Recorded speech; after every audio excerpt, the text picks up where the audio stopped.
everyone, it's Robert O'Crook from the Digital Nomads Forum. And in this video we're talking about how much do you need to have figured out before you become a digital nomad.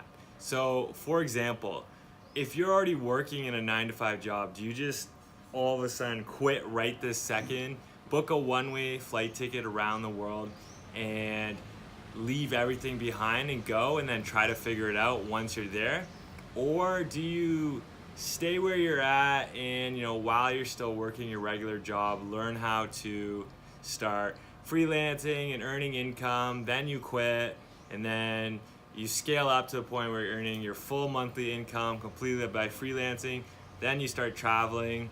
Which option is the better choice? Like, what are people more successful with? And I think the answer depends on who you are. For myself, I'm kind of someone who likes to be thrown right into that frying pan, that fire, where you don't have a choice. So for me, it means one-way flight ticket, haven't figured it out, I'll figure it out when I get there. And then because of this style, when you're there, when you're doing it, you very quickly either figure it out and you're successful, or you fail and you learn a lesson if you choose to.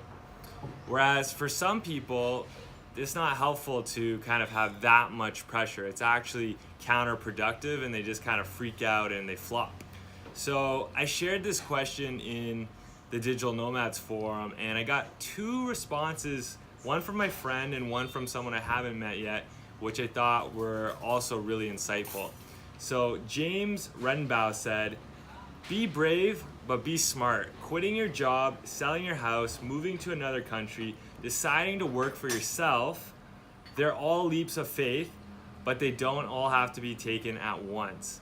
And I think he really nailed it here, because if you feel like you've got to do all those things at once, that might be overwhelming. But the reality is you will, at times in your digital nomad journey, in your journey as a human being, be required to make these leaps of faith. And so his first sentence is so awesome. Be brave, but be smart. Thank you, James. Really awesome.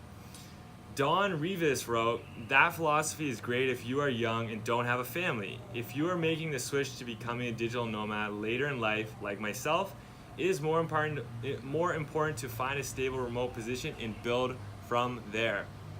And I mostly agree with Don. For sure, if you have a family, you have other lives that are depending on you to be supported, then be smart. But are you still going to be required to be brave? At some point, yes. So super interesting to hear James' perspective. James is about my age. He's around 27. And I'm not sure how old Dawn is, but just quickly looking at her pictures, looks like she's somewhere in the mid 30s to 40s. I hope this isn't offensive. Anyways, I just wanted to talk about this topic, and I'm curious to hear from you, whether you're already a digital nomad or thinking about doing it.